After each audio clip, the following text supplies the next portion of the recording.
Bismillahirrahmanirrahim. Assalamualaikum warahmatullahi wabarakatuh. Selamat malam dan nanti besok selamat siang. Hari ini kita akan membahas mengenai manajemen proyek.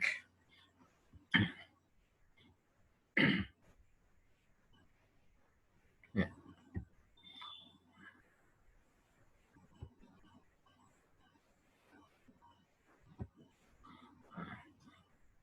Dalam manajemen operasi, salah satu bidang kajiannya adalah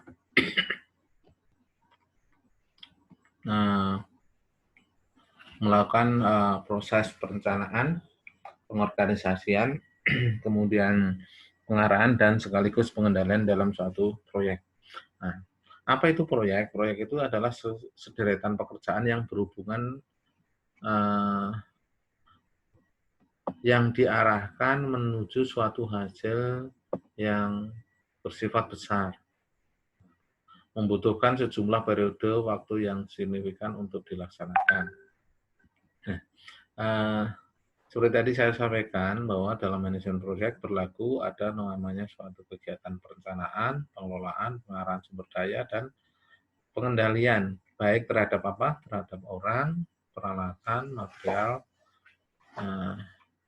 guna untuk memenuhi biaya teknis dan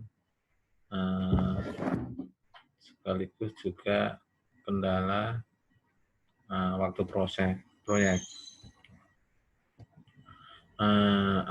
Tadi sudah saya sampaikan di awal bahwa ada 3 fase dalam manajemen proyek, yaitu adanya perencanaan, penjadwalan, dan pengendalian. Dan ini semua adalah fungsi-fungsi pokok dari manajemen.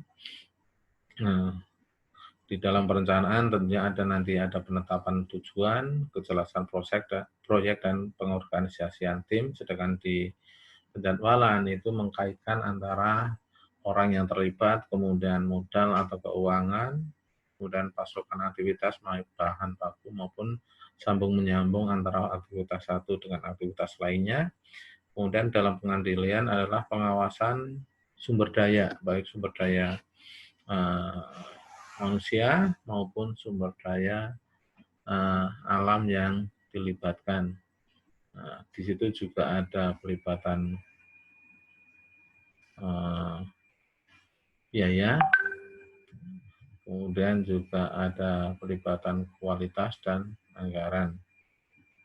Dalam perjalanannya, perusahaan yang melaksanakan proses bisa melakukan revisi atau perubahan dari rencana awal yang ditetapkan disesuaikan dengan permintaan waktu dan biaya. Dasar-dasar dari proyek terdiri dari memulai atau start proyek, kemudian menentukan kelayakan proyek, penjadwalan dan melaksanakan proses, dan terakhir adalah mengelola kegiatan, termasuk diantaranya adalah mengelola anggota proyek. Nah, di sini ada 4 dimensi proyek yang ada. Yang pertama adalah people atau orang, kemudian proses, kemudian juga produk yang diharapkan, dan teknologi yang digunakan. Kesemuanya akan saling terkaitan tentunya ketika kita menggunakan teknologi proyek yang cukup tinggi, misalnya kita memakai kren atau untuk membangun suatu gedung yang bertingkat, misalnya seperti itu, tentunya akan berbeda orang yang dilibatkan. Orang yang memegang alat berat pikul tentunya akan berbeda dengan orang yang bisa hanya mencangkul dan menggunakan linggis. Kemudian prosesnya tentunya akan berbeda antara tahapan-tahapan pembuatan fisik tertentu. Sebetulnya proyek tidak hanya semata-mata berupa fisik, tapi juga bisa proyek jasa, misalnya proyek penelitian, kemudian proyek pengabdian juga.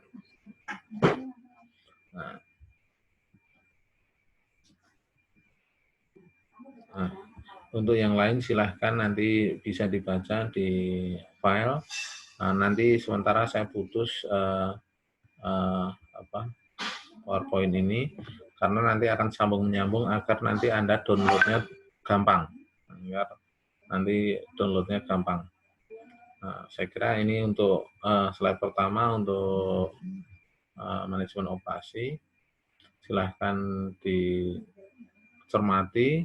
dibaca ulang, didengarkan, dan sistemnya nanti ini adalah record. Jadi nanti tidak live lagi supaya nanti yang tidak memiliki jaringan yang bagus bisa di-download kapanpun, tapi nonton nanti silahkan nanti dipelajari dan bisa diulang-ulangi.